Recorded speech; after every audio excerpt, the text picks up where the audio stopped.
Normally procedure होता है कि you can ask to talk.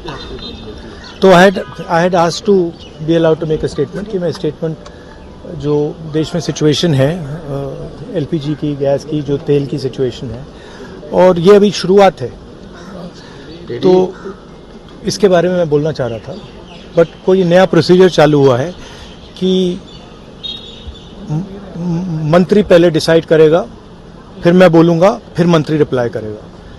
तो ठीक है, let's see what happens. But basically main चीज़ क्या है, that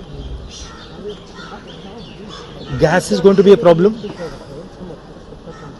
petrol is going to be a problem, all fuel is going to be a problem, because essentially our energy security has been compromised.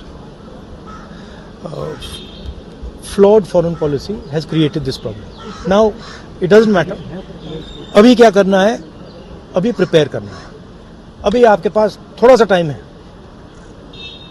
तो सरकार को, प्रधानमंत्री को एकदम preparation शुरू कर देनी चाहिए, क्योंकि अगर प्रिपरेशन नहीं की तो फिर करोड़ों लोगों का जबरदस्त नुकसान होगा. It's a much bigger issue than oil is being allowed, oil is not being allowed. This war is fundamentally about the current world order. This is a much bigger thing than Iran is allowing us to allow fuel, not allow fuel. We are going into an unstable time. When you go into an unstable time, you have to change your mindset. You cannot have the same mindset, right? So what I'm suggesting to the government is that they now start to think deeply about what are the possibilities and what do we have to do to make sure that हमारे लोगों को नुकसान ना हो.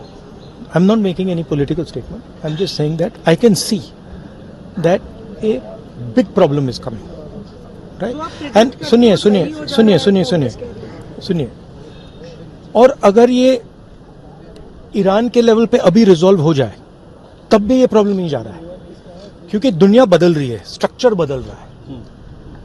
तो हमें mindset बदलना है, और अगर हम माइंडसेट नहीं बदलेंगे, क्लैरिटी से काम नहीं करेंगे, और हिंदुस्तान की रक्षा, हिंदुस्तान को सेंटर बना के नहीं करेंगे, तो प्रॉब्लम होगा. वो तो कह रहे हैं कि आप कुछ भी कह सकते हैं. There is a central problem here, and I have been saying the problem is the prime minister is not able to function as the prime minister of India, and there is a reason for it, right? He's trapped now. Anyway, he still needs to make sure currently that the people of India are protected. He needs to make sure that our energy security is managed by us, that we are taking the decisions about our energy security, right? So that's all I'm saying. I hope the government listens to what I'm saying, because अगर नहीं सुनेगी तो बहुत बुरा नुकसान होने वाला है.